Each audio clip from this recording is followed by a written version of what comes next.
세상에 떠도는 기묘한 괴담들. 첫 번째 이야기, 후쿠오카 공항 근처 경비실에 소름 끼치는 실화괴담. 이 이야기는 후쿠오카 공항 근처에서 있었던 일입니다. 당시 저는 경비회사에서 아르바이트를 하고 있었는데 그 회사의 건물 안에서 이상한 체험을 하게 되었습니다. 회사의 CCTV를 심야에 모니터링하기 위해 마련된 방이 있었는데 제가 이상한 일을 겪은 곳이 바로 그곳입니다. 처음에는 등 뒤에서 누군가가 저를 지켜보는 듯한 시선이 느껴졌습니다. 점점 누군가가 이야기를 하는 것 같은 소리나 숨을 쉬는 듯한 기척이 들리기 시작했습니다. 이 일이 마음에 걸려 회사 선배들에게 이야기해보니 놀랍게도 모두 비슷한 경험을 했다고 했습니다. 선배들은 제가 겪은 일 외에도 휴게실에서 새우잠을 자다 보면 침대 주위를 누군가가 돌아다니거나 계단을 걷는 발소리를 듣는 일이 잦았다고 했습니다. 심지어 침대에 누워 있을 때는 무언가에 의해 세로로 질질 끌려가는 일까지 일어났다고 합니다. 그 회사는 경비회사였기 때문에 외부인이 함부로 들어오는 것은 불가능했지만 그런 기이한 일들은 계속해서 벌어졌습니다. 소문에 따르면 그 건물은 전쟁 당시 포로 수용소로 사용되었다고 합니다. 전쟁 중 포로들에 대한 고문과 살해가 빈번하게 이루어졌고 많은 이들이 그곳에서 죽어갔다고 합니다. 제가 일하던 그 경비회사는 지금은 망해 그곳을 떠났고 새로운 회사가 그 건물에 들어섰지만 여전히 이상한 일들이 일어나고 있다는 이야기가 들립니다. 이야기는 여기서 끝이 아닙니다. 당시 그 경비회사는 다자이후에 있었습니다. 출근할 때마다 저는 차를 타고 이동했는데 그 길 한복판에 벚나무 몇 그루가 서 있었습니다. 그 벚나무들은 왠지 모르게 부자연스러운 느낌을 주었습니다.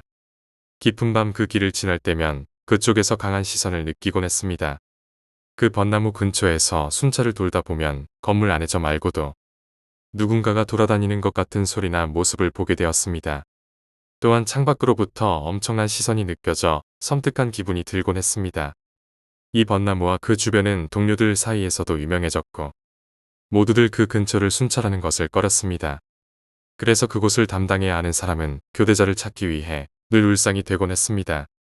도대체 왜 그런 일이 일어났는지 저도 아직 잘 모르겠습니다. 아마 그 벚나무에도 어떤 깊은 사연이 숨겨져 있는 것이 아닐까요? 두 번째 이야기, 꿈속에서 예견한 화재의 흔적. 당시 나는 취업 준비를 하며 매일같이 실습을 하고 오후 5시쯤 집에 돌아오곤 했다. 실습이 끝나고 집에 돌아오면 너무나 피곤해 침대에 누워 바로 잠을 청하곤 했다. 그날도 평소처럼 지친 몸을 이끌고 잠이 들었는데 이상한 꿈을 꾸었다. 꿈속에서 나는 저녁 노을이 질 무렵 잠에서 깼다. 여전히 피곤한 몸을 이끌고 세수라도 하기 위해 화장실로 갔다. 그런데 거울을 보는 순간 이상한 느낌이 들었다. 눈이 아래로 축 처져 있었다. 자고 일어나서 그런가? 하고 대수롭지 않게 생각하며 다시 거울을 들여다봤다. 그런데 이번에는 눈 주위 피부가 화상처럼 누워 있었다. 갑자기 무서운 생각이 들었다. 나는 눈가에 피부를 살짝 잡아당겼는데 피부가 쭉 드러나며 그 아래 혈관이 훤히 보였다. 너무 놀란 나는 황급히 방으로 달려갔다. 방 안에는 형이 있었다. 하지만 형 역시 눈 주위가 화상에 걸린 것처럼 누워 있었다. 극도의 공포감이 밀려오는 순간 나는 갑자기 눈을 떴다. 꿈이라고 하기에는 너무나 생생한 경험이었기에 한동안 겁에 질려 있었다. 겨우 정신을 차릴 무렵 집 밖에서 뭔가 심상치 않은 낌새를 느꼈다. 타는 냄새가 났고 구급차 소리도 들렸다. 무슨 일인가 싶어 밖으로 나가보니 우리 집 2층에서 울음소리가 들려왔다. 급히 주변 사람들에게 무슨 일인지 물었다. 불이 났대요. 부탄가스가 터지면서 집주인이 얼굴에 화상을 입었대. 귀신 이야기나 괴담은 아니지만 그날의 경험은 나에게 정말 오싹한 기억으로 남아있다. 세 번째 이야기, 터널. 그날은 오후 4시쯤이었고 친구 M군이 막산 자동차로 드라이브를 나가기로 했어. 함께한 사람은 M군과 A형, 그리고 나였어. 딱히 갈 만한 장소가 떠오르지 않아서 우리는 현도 21호선을 따라 적당히 달리기 시작했어. 그러다가 구 이누나키 터널에 가보자는 이야기가 나왔고 우리는 차를 돌려 그 터널로 향했지. 석양이 기울기 시작할 무렵 구 이누나키 터널 앞에 도착했어. 우리 셋은 담력 시험을 해보기로 했는데 혼자 들어가는 건 너무 위험할 것 같아서 3명이 함께 들어가기로 했어. 오른쪽에는 내가, 가운데에는 A형이, 왼쪽에는 M군이 서서 라이터 불을 켠 채 터널로 들어갔어. 우리는 와카미야 쪽에서 후쿠오카 쪽으로 터널 안을 걸어가기 시작했지. 터널에 들어가고 나서 약 5m쯤 지났을 때였어. 작고 희미한 목소리로 오지 말라는 말이 들려왔어. 그때 터널 안에서 약한 바람이 불어왔는데 M군과 A형은 알아차리지 못한 것 같았어. M군이자 그럼 계속 가볼까? 라고 말하며 아무렇지 않게 걸음을 이어갔지. 우리는 기분 탓이라 생각하고 조금 더 터널 안으로 들어갔어. 그런데 터널 안을 4분의 1쯤 들어갔을 때 그 목소리가 또 들려왔어. 이번에는 훨씬 분명하게 오지 말라고 들렸어. 정면에서 다시 바람이 불어왔고 그 순간 위험하다는 생각이 들었어. 옆에 있던 A형도 뭔가 이상하다는 걸 느꼈는지 나를 팔꿈치로 쳐서 신호를 보냈어. 하지만 M군은 전혀 눈치채지 못한 채 계속 앞으로 걸어가고 있었어. 우리는 어쩔 수 없이 따라갔고 터널의 중간쯤까지 왔을 때 또다시 큰 목소리로 오지 마라는 말이 들려왔어. 이번에는 너무 크게 들려서 우리 셋은 동시에 놀라 와카미야 쪽으로 전력 질주하며 도망쳤어. 도망치는 동안 터널 저쪽에서 돌풍 같은 강한 바람이 우리 등을 밀어내듯 불어왔어. 겨우 출구에 도착한 우리는 대체 뭐였을까? 라는 생각에 터널 안을 다시 확인해 보기로 했어. 이번에는 차를 몰고 터널 안으로 들어갔는데 아무것도 발견하지 못했어. 후쿠오카 쪽 새 터널을 돌아 와카미야 쪽으로 돌아가던 중에 구 터널 입구에서 경찰 검문을 받았어. 경찰에게 사람이 내려오지 않았습니까? 라고 물었지만 우리 이외에 다른 사람은 보이지 않았다는 대답만 들었어. 네 번째 이야기, 돌에 깃든 장군. 어느 날 밤부터 내 방 창문에서 이상한 일이 벌어지기 시작했다. 밤 11시와 새벽 3시가 되면 어김없이 노크 소리가 들려왔다. 매일같이 반복되는 소리였고 몇 날 며칠이 지나도록 멈추지 않았다. 궁금증이 커진 나는 어느 날 창문에 커튼을 젖힌 채 밤 11시를 기다렸다. 11시가 되자 창문 밖에는 아무것도 보이지 않았다. 하지만 그 순간 창문이 갑자기 격렬하게 흔들리며 노크 소리가 울렸다. 아무것도 없는 바깥에서 울리는 소리는 기분 나쁘게 느껴졌지만 매일 반복되는 일이라 신경 쓰지 않고 지나갔다. 그렇게 3개월이 흘렀다. 그런데 시간이 지날수록 소리는 점점 더 거세지고 마치 창문이 부서질 것처럼 강하게 두드려졌다. 그러던 즈음 아버지가 정원에 놓을 목적으로 지름 1m 정도 되는 큰 돌을 몇 개 가져왔다. 하지만 그 돌을 옮기려던 사람들은 이상한 일이 생겼다. 기계를 운전하던 사람의 눈에 큰 종기가 생겼고 줄을 감던 사람은 고열에 시달리며 몸져눕게 되었다.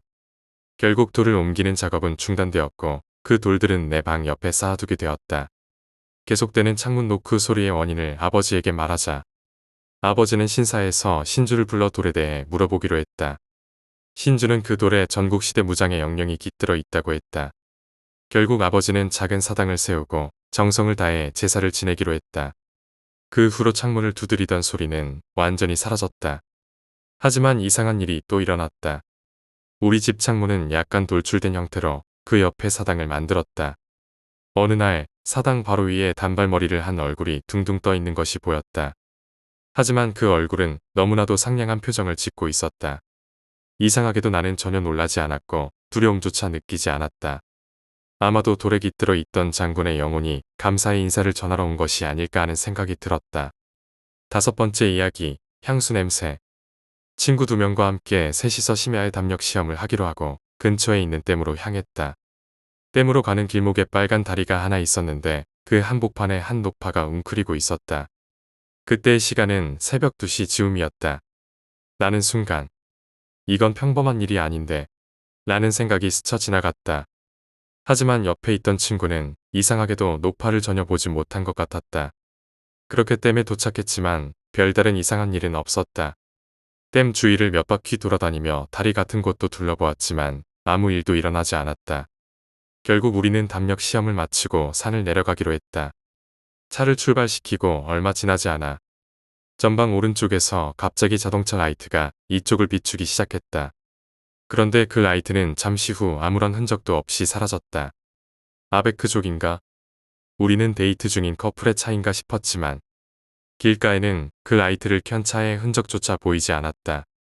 게다가 그 길의 오른쪽은 천길 낭떠러지였기 때문에 차가 들어올 수 있는 공간조차 없었다.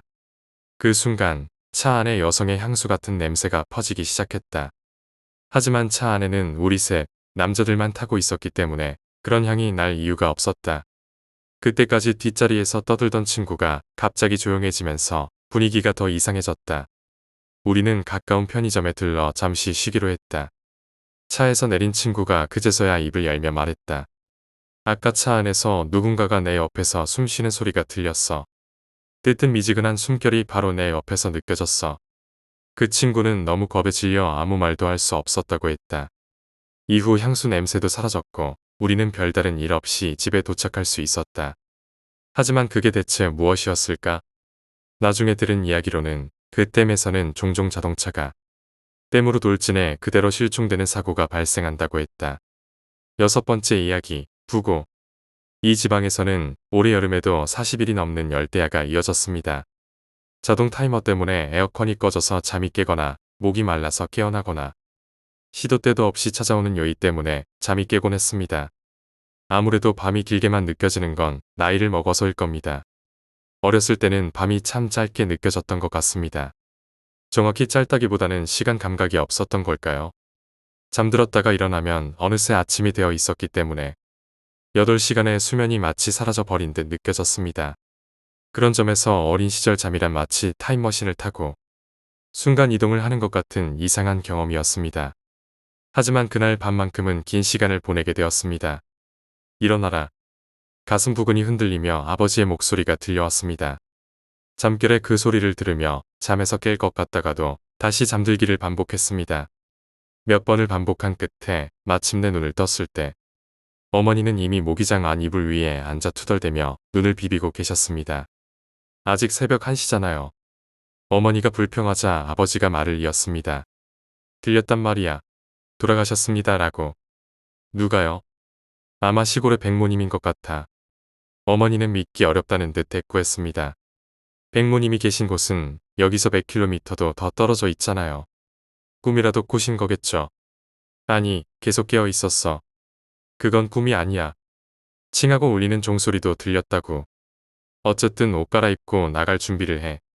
잠들었다가 바로 아침이 되는 것에 익숙했던 제게 한밤중에 갑자기 일어나는 것은 이해하기 어려운 일이었습니다.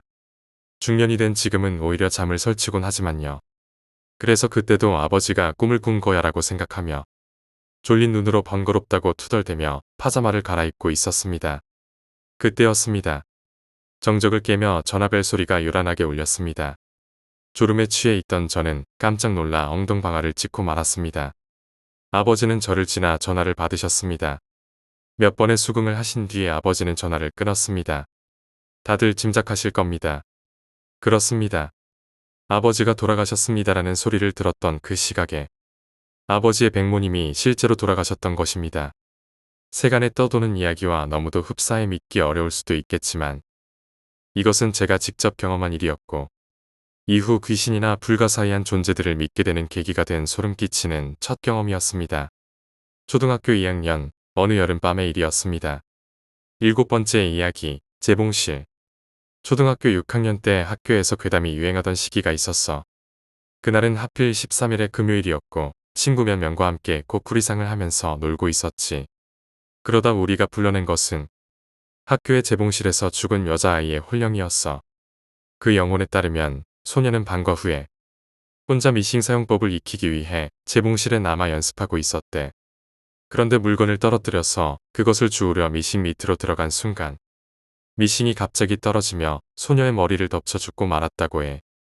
우리는 겁이 나서 소녀의 영혼을 다시 돌려보내려 했는데 그 순간 이상한 일이 벌어졌어.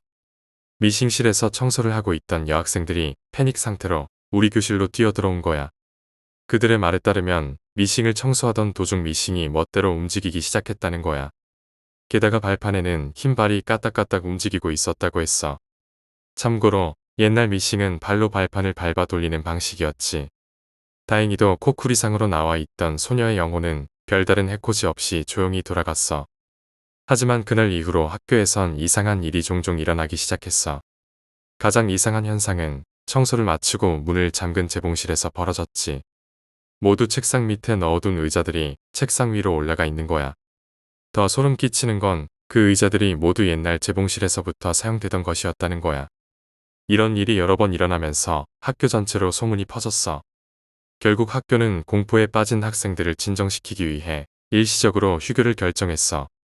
휴교가 끝난 첫 조의 시간에는 코쿠리상 금지령이 내려졌지. 그로부터 몇 년이 지나 학교는 허물어졌고 재봉실도 사라졌어. 하지만 우리를 그렇게 무섭게 했던 그 재봉실의 여자아이 귀신이 지금 어디에 있는지는 여전히 수수께끼로 남아있어. 8번째 이야기, 이누나키댐. 이누나키댐으로 캠프를 갔을 때의 이야기입니다. 몇몇 친구들과 함께 댐에서 캠핑을 하게 되었습니다. 겨울철이라 물이 많이 줄어 있었기에 우리는 댐 안쪽까지 들어가 텐트를 치고 캠핑을 즐기기로 했습니다. 밤이 깊도록 술을 마시며 한참을 떠들다 보니 문득 수면이 눈에 들어왔습니다. 그 순간 수면 위에 사람과 비슷한 그림자가 떠오르는 것이 보였습니다. 이상하게 여긴 우리는 옆에 있던 친구와 함께 멍하니 그 그림자를 바라봤습니다. 그러자 그 그림자가 점점 이쪽을 향해 다가오는 것이었습니다. 술에 취해 간이 커져 있던 우리는 그 모습이 궁금해 그대로 그 자리에 앉아 그림자가 다가오는 것을 기다렸습니다. 점점 더 가까워지는 모습은 희미하게 보였지만 대략 12살 정도의 어린 소녀처럼 보였습니다. 그런데 그림자가 가까워질수록 섬뜩한 기분이 들기 시작했습니다. 결국 두려움이 엄습한 우리는 그 자리를 뛰쳐나와 텐트 안으로 도망쳤습니다. 텐트 안에 있던 친구들에게도 방금 본 이야기를 전했습니다. 처음에는 모두 기분 탓일 거라고 생각했지만 다음 날 아침 한 친구가 유령을 보았다고 떠들어댔습니다. 그 친구는 한밤중에 잠을 자다가 가위에 눌렸다고 했습니다.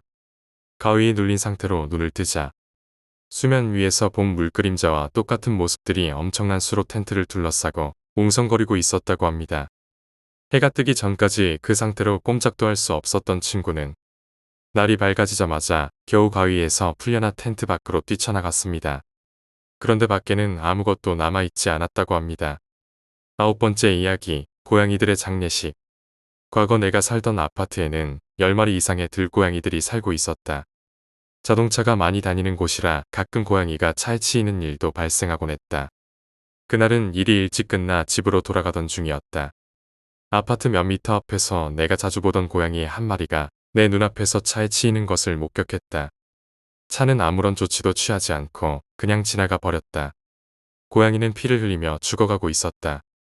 그대로 두면 또 다른 차에 치일 것 같아 근처에 있던 골판지를 주워 고양이를 옮겨 아파트 옆에 뉘었다. 그 순간 주위에 살던 들고양이들이 하나둘 모여들었다. 평소 사람을 따르지 않던 고양이들이었지만 그때는 상황이 달랐다. 죽어가는 고양이 곁에 고양이들이 조용히 모여들었다. 나는 일어나 한 발 물러서서 그들을 지켜보았다. 그러자 고양이들은 한 줄로 서서 차례차례 죽어가는 고양이에게 다가가 핥아주기 시작했다. 마치 인간의 장례식에서 분향을 하듯 한 마리씩 마지막 인사를 나누는 듯한 모습이었다. 나는 처음 보는 광경에 놀라움과 감동을 느꼈다. 고양이들도 동료의 죽음을 슬퍼하고 이해하는구나 하는 생각이 들었다. 줄을 서 기다리던 모든 고양이가 차례를 마치고 자리를 떠난 후 차에 치였던 고양이는 조용히 마지막 숨을 거두었다. 그 순간만큼은 아무런 위화감도 느끼지 않았다. 고양이들도 사람처럼 동료의 죽음을 받아들이고 애도할 줄 아는구나 하고 감탄했다. 그날 밤 집에 돌아온 남편에게 이 일을 이야기했지만 남편은 믿지 않았다. 고양이가 그런 일을 할 리가 없잖아. 남편의 반응을 듣고 나니 나도 그 일이 무척 이상하다는 생각이 들었다. 돌이켜보면 그날의 경험은 매우 특별한 사건이었다. 동물들은 말을 하지 못하지만 인간이 알지 못하는 방식으로 서로의 감정을 나누고 있었다. 그날의 경험은 동물들 역시 감정을 가지고 있다는 것을 깨닫게 해준 소중한 기억으로 남아있다. 10번째 이야기, 유령 터널. 여름이 되면 별로 좋은 일은 아닌데라는 생각을 하면서도 괴담 이야기를 하게 되네요. 이 이야기는 작년 여름에 제가 회사 친구 A씨에게 괴담을 이야기했을 때의 일입니다. 제 친구의 애인이 직접 겪은 체험에 따르면 치바의 남쪽 방면에 유령 터널이 있다고 했습니다. 그는 호기심에 친구와 함께 그 터널에 가봤다고 합니다. 그 터널에는 차를 멈추고 클렉션을 3번 울리면 귀신이 나온다는 소문이 있었죠. 그래서 두 사람은 장난삼아 터널 안에서 클렉션을 울렸다고 합니다. 하지만 아무 일도 일어나지 않아 실망하며 터널을 빠져나왔습니다. 그런데 터널을 나와 얼마 지나지 않아 차의 브레이크가 말을 듣지 않는다는 걸 깨달았습니다. 계속해서 브레이크를 밟았지만 차는 멈추지 않았습니다. 두 사람은 불안감에 휩싸였고 겨우겨우 차가 멈췄을 때는 낭떠러지 바로 앞이었습니다. 그들이 안도의 숨을 내쉬려던 그 순간 하얀 손이 두 사람 앞을 휙 지나갔다고 합니다. 이 이야기를 하면서도 저는 반신반의하고 있었지만 정작 이야기를 듣던 A씨의 표정이 어두워졌습니다. A씨, 왜 그렇게 얼굴이 어두워? 그러자 A씨가 조용히 말했습니다. 그 터널, 도쿄만 관음 근처의 터널이지. 나도 그와 똑같은 일을 겪은 적 있어. 그 말을 듣고도 처음에는 무서움을 느끼지 않았던 저였지만 A씨의 말에 얼굴이 하얗게 질리고 말았습니다. 11번째 이야기, 사진 속 구멍. 초등학교 때 이상한 사진을 발견한 적이 있다. 그 사진은 내 모습을 찍은 것이었지만 뭔가 이상했다. 체육관에서 정절을 하고 웃고 있는 내 모습이었다. 그런데 왼쪽 배 부분에 구멍이 나 있어서 반대편의 경치가 선명하게 보였다. 당시 나는 건강했고 몸에 구멍 같은 것이 있을 리 없었다. 하지만 그 사진을 볼 때마다 묘하게 불안한 기분이 들었다. 어째서인지 사진 속 구멍이 점점 커지는 것 같은 느낌까지 들었기 때문이다. 그 사진이 계속 신경 쓰였지만 시간이 지나 중학생이 되었을 무렵에는 사진에 대한 기억도 잊고 지냈다. 그러던 그해 겨울 갑자기 나는 병원에 입원하게 되었다. 병명은 신장염. 왼쪽 신장에 생긴 것이었다. 다행히 급성이라 치료할 수 있었지만 만약 만성이었다면 평생 짊어지고 살아가야 하는 큰 병이 될 뻔했다. 문득 그 사진이 떠올랐다. 마치 나에게 뭔가를 경고하려던 것은 아니었을까 하는 생각이 들었다.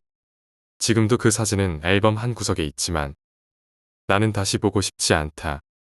12번째 이야기, 베란다. 회사에서 돌아올 때마다 아파트가 보이는 다리 위에서 내 방의 베란다를 무심코 올려다보곤 했어. 별다른 이유는 없었고 거의 일상적으로 하던 행동이었지. 그날도 여느 때처럼 베란다를 올려다보았어. 베란다에 누군가 서 있었어. 긴 머리를 늘어뜨리고 고개를 푹 숙인 채 빨간 드레스를 입은 여자가 말이야. 나는 갑자기 무서워졌고 가까운 곳에 사는 동료 K씨에게 전화했어. 우리는 근처 카페에서 만나기로 했지. 카페에서 내가 본 걸 K씨에게 이야기했지만 그는 착각일 거라며 믿지 않았어. 그래도 함께 집까지 가주겠다고 해서 같이 들어갔어. 방에 도착했을 때 익숙한 모습의 방이 그대로 나를 맞아주었어. 베란다에도 아무도 없었지. K씨는 잘못 본 거야라며 돌아갔어. 하지만 이상하게도 내 불안감과 공포는 전혀 가라앉지 않았어. 헛것을 본 거야라고 스스로에게 최면을 걸고 저녁도 먹지 않은 채 잠자리에 들었지. 벨소리에 잠에서 깼어. 시계를 보니 새벽 1시였어. 투덜거리며 인터폰을 들었는데 화면에는 K씨가 무서운 얼굴로 써 있었어. 그는 다급하게 소리쳤지. 빨리 나와. 안에 누군가 있어. 이 집 베란다에 사람이 있다고. 잠이 확 달아난 나는 짐도 챙기지 않고 불이 나게 집을 나왔어. 문 앞에 있던 K씨는 나를 보자마자 엉엉 울기 시작했어. 그 모습을 보니 나도 무서워서 함께 울어버렸지. K씨는 떨리는 목소리로 말했어. 너한테 몇 번이나 전화했어. 기분이 이상해서 다시 다리 위로 가봤거든. 휴대폰을 보니 부재중 전화가 3통이나 와 있었어. K씨는 계속 이야기했어. 처음엔 빨래가 많이 걸려있는 줄 알았는데 전부 사람이었어. 그 많은 사람들이 베란다에 서서 꼼짝도 하지 않고 방을 쳐다보고 있더라. 이야기를 듣자마자 온몸에 소름이 돋고 눈물이 흘렀어. 우리는 경찰서로 가서 이 일을 신고했지만 경찰은 믿어주지 않았어. 그래도 경찰관 한 명이 우리와 함께 집으로 와주었어. 하지만 베란다에는 아무것도 없었어. 그날 밤 나는 K씨에게 돈을 빌려 택시를 타고 부모님 집으로 갔어. 다음 날 부모님과 함께 집으로 돌아가 방을 정리한 후 부동산에 집을 내놓으러 갔어. 부동산 직원은 그런 일이 한 번도 없었다며 고개를 갸웃거렸어. 본가에 돌아온 다음 날 직장 상사로부터 전화가 걸려왔어. K씨가 입원했다는 소식이었어. 불안해진 나는 병원으로 달려갔어. K씨는 얼굴과 손에 붕대를 감은 채 자고 있었지. 곁에서 간호하던 사람은 K씨의 오빠였어. 그는 내가 K씨의 친구라는 걸 알고 이렇게 물었어. 회사에서 무슨 일이라도 있었나요? 나는 아무 일도 없었다고 대답했어. 그러자 오빠는 다시 물었어. 혹시 남자친구 문제는 없었나요? 나는 어제 있었던 일을 말하지 않은 채 조심스레 무슨 일이 있었는지 물어봤어. 아마 자해를 한 것 같아요. 그의 오빠가 말했어. 관리인이 K씨의 방에서 깨지는 소리를 듣고 경찰을 불렀대. 문이 잠겨 있어서 비상키를 사용해 들어갔는데 K씨가 엄청난 소리를 지르고 있었다고 해. 경찰이 방을 조사했는데 베란다 유리가 안쪽에서 산산조각 나 있었대. 침입자 흔적도 없었고 경찰은 K씨가 직접 창문을 깬 것으로 추정했어. 그 말을 듣는 순간 머리가 어지러워졌어. K씨는 그 후로 정신적인 충격을 받아 지방의 병원에 입원하게 되었어. 몇 번 면회를 요청했지만 가족들은 나중에라는 말만 남겼어. 몇 달 뒤 K씨에게서 편지가 도착했어.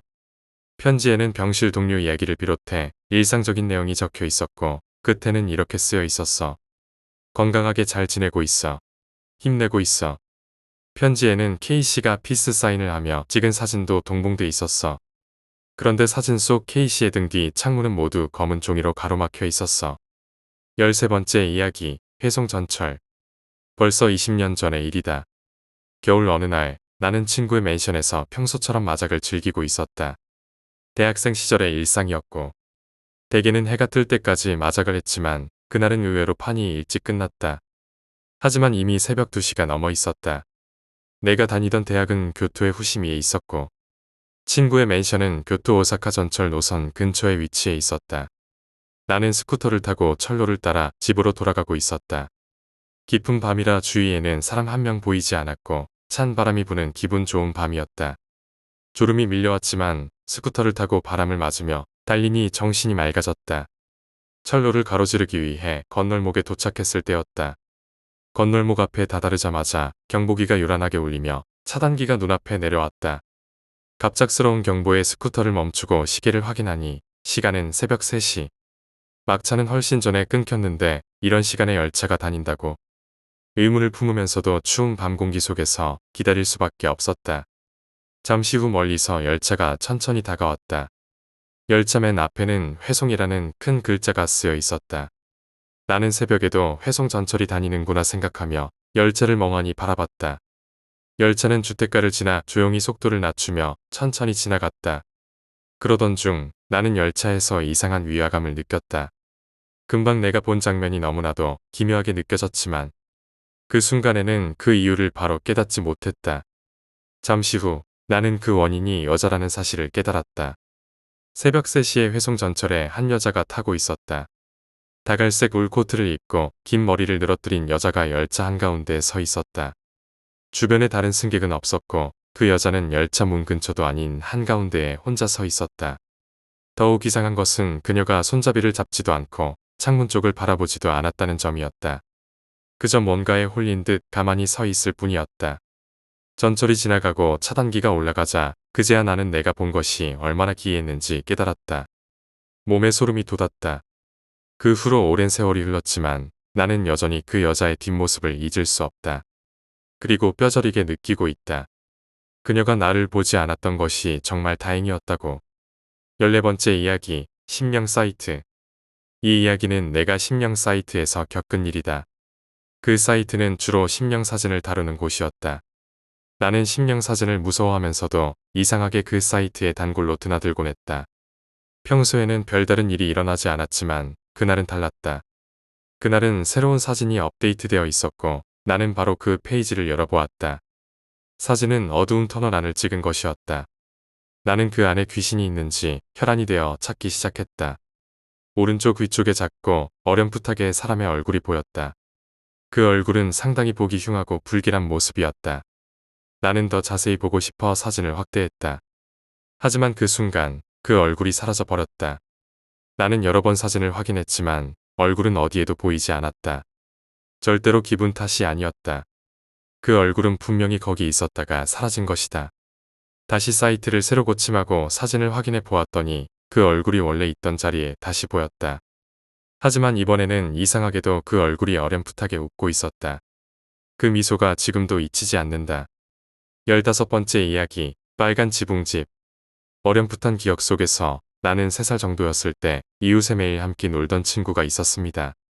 빨간 옷이 잘 어울리는 귀여운 미소의 여자아이. 작은 빨간 지붕의 집. 코스모스가 만발한 화단. 그리고 아이를 낳을 때가 되어 배가 부풀어 오른 그 아이의 어머니. 그 집과 그 사람들은 영원히 계속될 것만 같았습니다.